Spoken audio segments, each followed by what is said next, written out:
Что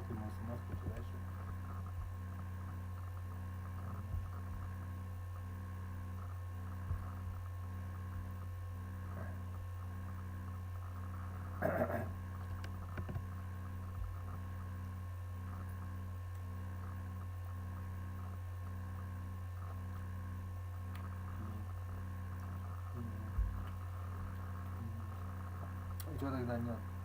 Да, надо иметь в виду.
Thanks for checking out GuitarTricks.com recently. For a short time, when you sign up, you'll get an awesome discount on an annual subscription when you use code ONLY99. It's one of the best deals we ever offer on membership. Our award-winning lessons have helped over 3 million. Let's get to Jim Sciutto at the voting desk. He has the latest on the lawsuits being filed by the Trump campaign in multiple battleground states. Jim. Well, John, I don't have to tell you this, and of course viewers will be familiar. The Trump campaign filed a lot of lawsuits before this election, primarily dealing with voter access. Lost most of those. They're filing a lot of lawsuits since the election, and these deal mostly with the vote count, particularly in states that are closed or that Trump is behind, but believe they may be able to catch up. So let's go state by state here. And I should note, as I go through these, that CNN has talked to a lot of legal experts on these cases, and in general they say unlikely to be wins for the Trump campaign. One, evidence is thin to this point. Two, most of them deal with cases where the number of votes is too small to sway the outcome. But they're happening. Let's talk about Pennsylvania first. The lawsuits here focusing on, you may remember, just before the election, law passed in Pennsylvania allowed votes that arrive up to 3 days after Election Day to be counted, mail-in votes. That was challenged before. Supreme Court let that law stand, but conservative justices left the door open to, well, the possibility of perhaps some of those quote-unquote late arriving ballots are enough to turn the election. Could there be some questions here? A possibility. So big question in Pennsylvania on that is, what is the margin? What is the number of those that arrive after Election Day? That's the lawsuit in Pennsylvania right now. Let's look at Michigan. Here, the Trump campaign has filed a lawsuit asking to halt the counting of votes statewide. Why? They are demanding what they're calling meaningful access to observe the processing, in particular, of mail-in ballots there. Of course, Michigan has been called by this network and others, but Trump campaign wants to halt the counting there. Let's go on to Nevada. This state has not been called yet, and we may be getting more data there later today. Keep in mind, before I go down the details of this lawsuit, that Republicans tried this pass twice already and failed but 3 times the charm, they hope. They're going after it again. The focus here is looking at signature matching software used in that state to match signatures on ballots that come in. It uses some artificial intelligence. That's the basis of their claim there. And what they're demanding is to stop counting there as that issue is adjudicated. Finally, let's look at Georgia here, another state, as you were just saying, John, with Phil, extremely tight margins here, and that's why you're seeing a lawsuit pop up. And this one deals with an extremely small number of ballots, which Republicans say these were ballots that were still being processed, somehow ended up in a pile of ballots ready to be tabulated. That's their focus there. Like the other lawsuits, they deal with such a small number of votes, unlikely to turn things there, but they're pursuing. Remember, this is a president who likes to file lawsuits on a whole host of things. They tried it before the election, mostly on voter access, lost most of those cases. They're trying after the election. It's a close one, and they're pushing these hard. I should note, just before I came on air, another lawsuit filed in the state of Pennsylvania by the Trump campaign. This one deals with 2 issues, the issue of poll watchers there and voter ID laws. The Trump campaign claiming in this lawsuit that there was an attempt here, in their words, to disenfranchise Republican voters. So add that to the bin of lawsuits in the state of Pennsylvania there. Again, big picture, we expected these lawsuits to happen. The legal experts CNN has been talking to say evidence thin, number of votes too small to affect the outcome, but there are lots of them here. And as we've watched in the last several months, sometimes the courts can surprise. John, we'll keep on top of it. Jim Sciutto, terrific work. One point you made that I think is worth repeating. The margins matter here. If you're dealing with tens of thousands of votes in the margin there, lawsuits almost never make any kind of difference. So that's what we're watching in several states. Michigan, by the way, is a 100,000 vote difference right now for Donald Trump and Joe Biden. Joe Biden in the lead there, so unlikely any lawsuit would make a difference there. Jim, thank you. Let's go over to Allison Camerata now here in New York. Okay, John, let's stay on the topic of those lawsuits and get some analysis from 2 CNN election law analysts and experts. We have Rick Bildes, professor of constitutional law at NYU School of Law, and Jonathan Diaz, who serves as legal counsel for the Campaign Legal Center. Great to have both of you. Okay, so Jonathan, you heard Jim Sciutto lay out all of those different lawsuits right now. President Trump's campaign has launched this slew of challenges in Pennsylvania, Michigan, Nevada, Georgia, Wisconsin. Are there any that you just heard Jim lay out that you think do have merit and will move forward? Not really. I think Jim's summary was, pretty much on target. These lawsuits don't appear, at least to me, to have a particularly high chance of success. And even if they did, they're not dealing with the kinds of numbers of ballots or the types of issues that are likely to be outcome determinative in any of these states. The one possible exception is that Pennsylvania lawsuit that is already before the Supreme Court, dealing with those late arriving ballots and that deadline extension. But again, it's going to come down to what the ultimate margin is in Pennsylvania before those late arriving ballots are counted, and if there are enough ballots that arrive between the end of the day on November 3rd and the deadline tomorrow for that to make a difference. And so, as of right now, we just don't know. Right, we don't. We will be speaking to the governor there soon, though, and hopefully getting some information. But Rick, let's zero in on Pennsylvania, because even before all of that litany of legal challenges, you had some real concerns that Pennsylvania could be the center of chaos. So what was it about Pennsylvania's voting process that caused you so much concern? Well, there are a bunch of things that come together here. I have said that Pennsylvania is sort of the worst combination of a potentially decisive state with not such great election law policies. Number one, the fact that they couldn't start processing these ballots until Election Day. Number two, not clear enough guidance provided in advance about certain key issues, which should have been done. We knew if it came down to Pennsylvania, there would be kind of messy issues here. I do agree, though, that the litigation so far, it does not seem likely to, A, affect enough ballots, and B, be all that likely to succeed. The suit against Pennsylvania is the most serious one legally, the one about this 3-day window. But I expect the number of ballots that actually come in that last 3 days is going to be a lot smaller than many people might think. People got their votes in early. Yeah, I mean, it looks like it, but we will see, and we'll try to get those exact numbers. But Jonathan, whether or not you think that these have merit, do they slow down the counting, and do they tie up somehow the results? They can. If election officials have to be the ones to respond to these lawsuits and to give the facts to state or county attorneys who have to reply to these complaints and these briefs, they shouldn't stop or slow down the counting absent some court order, and so far we haven't seen anything like that. But they do put additional strain on election officials who are working very hard, as we've seen already this morning, to finish these counts so that we can get closer to a final resolution. Rick, how about recounts? Are those automatically triggered because the margins are so narrow in some places? So that varies from state to state. In Wisconsin, the candidate can request a recount if the margin is under 1%, and the president's team has done that already. In other states, there are automatic recounts that are triggered if the margin is within, for example, 0.5%. It's possible we're going to have automatic recounts in a couple of these states. Recounts rarely change votes by anything other than a very kind of tiny margin, a few hundred votes here and there. Recounts don't affect thousands of votes, let alone tens of thousands of votes. Okay, Rick Pildes, Jonathan Diaz, thank you both very much. Let's go back to how the map looks with John Berman.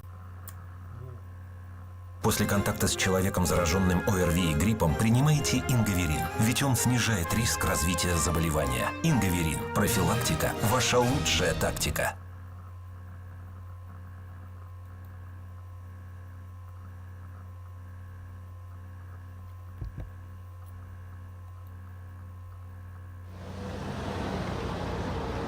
Aux États-Unis, les démocrates gardent le contrôle de la Chambre des représentants, mais les chances d'un changement en bleu du Sénat s'amenuisent après la réélection de plusieurs sénateurs républicains. Comme Susan Collins, par exemple, sénatrice du Maine, dont les sondeurs prévoyaient la défaite, et pourtant réélue à son poste. Susan Collins est une républicaine modérée qui a rompu depuis quelques années avec le président Donald Trump. En parallèle de la présidentielle américaine, avaient lieu en effet le 3 novembre les élections parlementaires. Там непонятно. 4 чувака, где это там?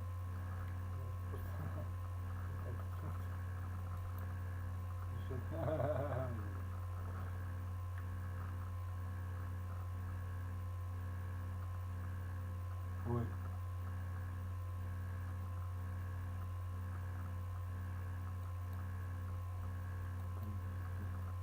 Какой язык.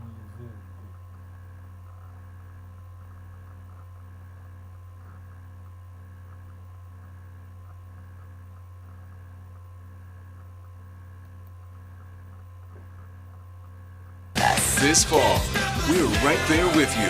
Whether you're back to school, what do you guys think? We excited? Or back to work, we're keeping you safe. I love being back! Every morning on Today. Police murder of unarmed black men has been an American way of death across centuries. After seeing the most comprehensive police reform bill ever introduced in Congress, I've begun to wonder if now is the time. If now is the time the protesters finally win.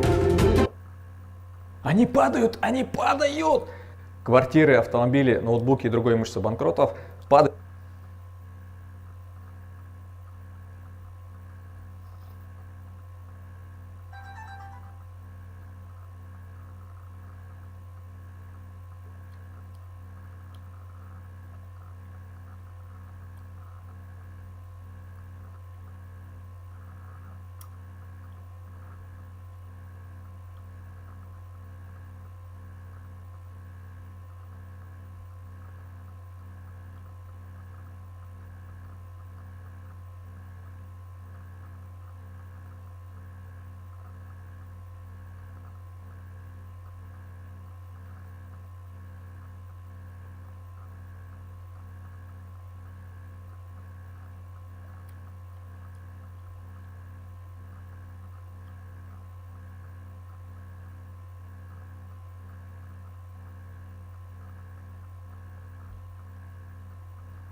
я врун. Врун ты просто все, он говорит, я. Ну нет, ну народ, ты всегда так думаешь. Ты не играешь ничего там. Ты не ешь ничего.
Вот это здесь. Ну нет, ну давай. Ну нет.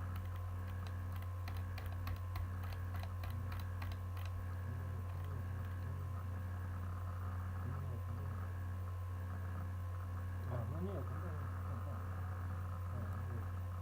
Почему ты нет?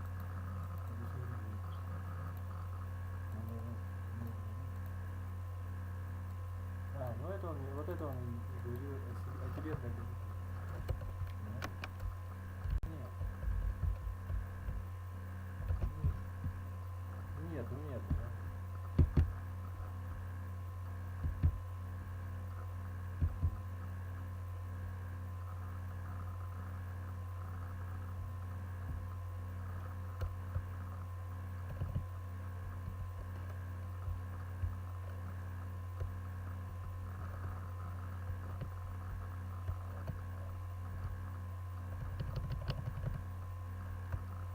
Чё ты?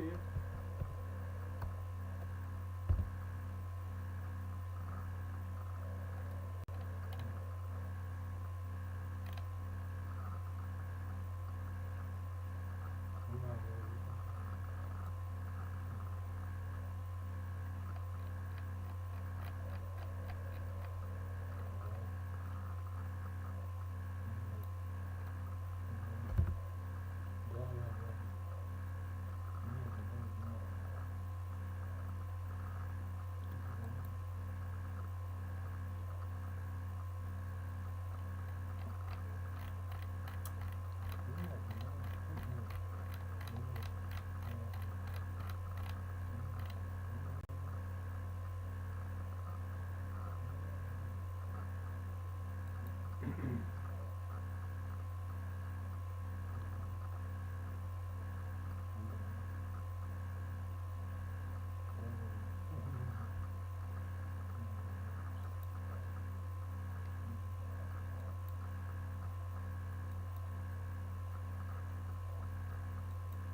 Да, я и забыл, что там написано, я помню, надо было.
Aux États-Unis, les démocrates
Да ты что, блин? Сразу надо.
Stop the count, which you would think he would not want in Arizona because he... Thanks for checking out GuitarTricks.com.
So first to Pennsylvania. Let's go right there. Joe Biden has cut into Donald Trump's lead significantly. Around this time yesterday, Trump led by some 700,000 votes. Now with 89% of the expected vote in, Trump now leads by just over 164,000 votes, with a lot of mail-in ballots still being counted. We could look specifically at Philadelphia County, home to a lot of Biden voters. He currently leads by 60%, and we are still waiting for more than 244,000 votes from Philadelphia County. Biden is currently at 79%. Hillary Clinton won Philadelphia County with 82% in 2016. We're also waiting for about 80,000 votes from Allegheny County, where Pittsburgh is located. Biden currently leads by 19 percentage points in that county. And over in Bucks County, the state's fourth most populated county, where unemployment rates and deaths per capita linked to COVID are some of the highest in the country. Trump currently leads by just over 3,200 votes, with 58,000 votes still expected. Trump lost Bucks County by less than 1 percentage point back in 2016. And while we're talking about Pittsburgh and Philadelphia and state of Pennsylvania, Willie, if we look at some of the numbers that I just had sent to me, big difference in 16. In Montgomery County, Biden's up by 26. That's up from 21 4 years ago. In Chester, he's up by 17. That's up for Hillary Clinton's 9%. Delaware by 23. That's also up. And Bucks will end up likely being a wider margin than 16. But Pennsylvania is one of those states that if you look at the trends and you see where it's going, and it's been going that way for the past couple of days, it looks like that's a state where Joe Biden's going to catch up in much the same way he caught up in Wisconsin and Michigan. If, again, as I keep saying, the past is prologue, it looks like he's going to have enough votes, which he's getting at a quick enough clip, that he could catch up. Georgia's a little tighter. Georgia, we're going to go down. I mean, we're going to go down to the last 10,000 votes there. Biden can catch up there. Most likely will get very close, if not go ahead by 10,000 votes. But then you look at Arizona. That's actually going in an opposite direction. And it's Donald Trump who's picking up votes at a pretty good clip. They still have quite a few to count there. And the votes that are coming in Arizona, we're looking, of course, at Pennsylvania right now, but the votes that are coming in Arizona are ballots that were dropped off at the end. And if Arizona is anything like Florida as far as the waves of voters, the closer to the election those ballots are dropped off, those absentee ballots are dropped off, the more likely voters are to be voting for Donald Trump. And certainly in a batch that was released last night, we saw an almost 60-40 split in favor of Donald Trump, and the president's going to need to continue on that pace. I think Steve Kornacki said he's going to have to pick up 59% of all votes that remain in Arizona to overtake Joe Biden. So that's going to be a close one. And then, of course, Nevada later on today, which the Biden camp feels extremely confident about. They feel extremely confident about that. Arizona still confident from the Biden camp, but you're right, as those come in, they get a little bit less confident. Arizona is still too early to call. Right now, Joe Biden leading President Trump, as you said, by about 68,000 votes, still waiting for votes from all-important Maricopa County. The election department for Maricopa, which is Arizona's most populous county, tweeted overnight about 275,000 ballots still to be counted, plus provisionals, adding more results will come at 7 p.m. local time today. Not clear when other counties in Arizona will report out their latest figures. But Jonathan Lemire, this is a place, as you know, that the Trump campaign in the White House is focusing very closely, the state of Arizona. We've seen some of his supporters out chanting, count the votes there. Obviously, in other states, they're saying stop the count, so they should make up their mind about whether or not they want the votes to be counted. But Jonathan, how close does the White House think Arizona is? It may not matter if Joe Biden wins Pennsylvania today. He's got enough to go over 270. So where is the White House focused this morning? The White House's focus is sort of in the closing days of the campaign is pretty scattershot. It's in a lot of places at once, but you certainly hit the two states that they're most zeroed in on right now. Arizona to start, and we should note, the Associated Press and Fox News have already called Arizona for Joe Biden, and that's something that has enraged the Trump campaign. They've spoken publicly about it.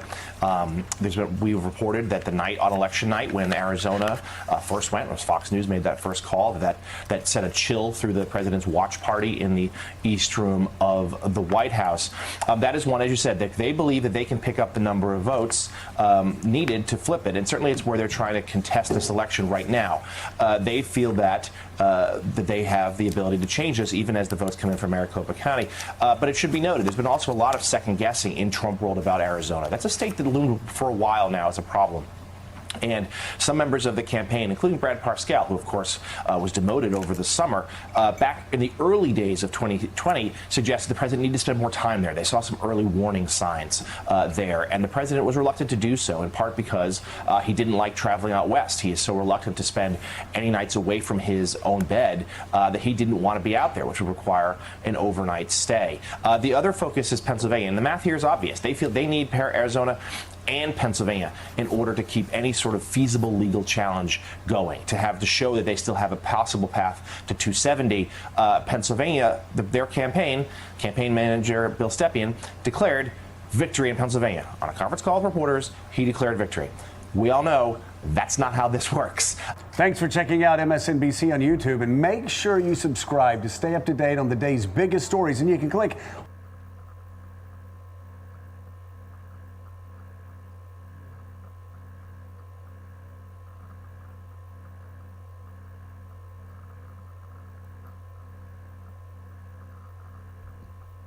At this point, after the election, I'm mostly just popcorn, Halloween candy, and LaCroix. That's it. Whether President Donald Trump ultimately wins or loses a second term, Tuesday's election proves something beyond the shadow of a doubt. He has effectively broken modern politics. Or to put an even finer point on it, Trump has exposed that the ways we poll, analyze, and predict election outcomes have deep flaws. Heading into Election Day, every shred of available evidence suggested that Trump was likely to lose, and lose convincingly, to former Vice President Joe Biden. The incumbent trailed by high single digits in national polling. He was behind in polling averages in virtually every swing state. He was being drastically outspent on television in the vast majority of battlegrounds. Professional campaign handicappers were unanimous on this point. This election was likely to border on landslide territory for Biden. Quote, less than a week out from Election Day and President Donald Trump is playing catch-up, wrote the Cook Political Report's Amy Walter in late October, adding, in 2016 he won 30 states and Maine's 2nd Congressional District and their 306 electoral votes. Today, just 20 states worth 125 electoral votes are safely in his column. And yet, the Biden landslide, or even a clean win for the former VP, never emerged on election night. While you'd almost certainly rather be Biden than Trump at this point when you look at where things stand in voting in critical states like Wisconsin, Michigan, and Pennsylvania, it's clear that Trump, if he loses, will not be swept out of office in a wave election that's a clear rebuke of his first 4 years in office. So Trump's overperformance of his poll numbers almost everywhere in the country, not to mention the likelihood that Republicans will maintain control of the Senate and gain seats in the House, although fall short of winning the majority, are simply not explainable by the available polling data going to the election. They are just not. And this isn't the first time we've seen this happen. In 2016, most polling, not to mention the professional handicapping types, suggested that Hillary Clinton was on her way to a comfortable, if not crushing, victory. That obviously didn't happen. So one miss is a potential anomaly, a glitch in the matrix. 2 straight presidential elections in which Trump overperformed pre-election polls and the expectations of the professional political class, and his party did the same thing down ballot, proves that there are systemic issues with the way we poll and cover elections, or at least elections that involve Donald John Trump. So what are those problems, you ask? Okay, here we go. First, polling seems to have again proven inadequate in accurately reflecting Donald Trump's voting coalition. In virtually every swing state, including those that he wound up losing, polling underestimated Donald Trump's final vote share. Now, whether that's a function of the so-called shy Trump voter phenomenon, people who back Trump but don't want to tell that to pollsters, or some other more technical issue about how people who back vote share. Now, whether that's a function of the so-called shy Trump voter phenomenon, people who back Trump but don't want to tell that to pollsters, or some other more technical issue about how polling samples are put together and how well they reflect the actual political realities in the country, well, that remains to be seen. But what's extremely clear is that political polling has some very real issues that need to be addressed. And it's not just polling. other traditional metrics that are used by political prognosticators like me are also failing or have already failed. Take money raised and spent, particularly on TV ads in a presidential race. It may no longer be an indicator of much of anything. Biden drastically outspent Trump, just as Clinton drastically outspent Trump in 2016, and yet the race in both instances was far tighter than the spending numbers would have led you to believe. It's possible then that given the wall-to-wall coverage of the presidential candidates by cable TV and all sorts of other media outlets, and the mass...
Почему? Если ты не думаешь, что нет,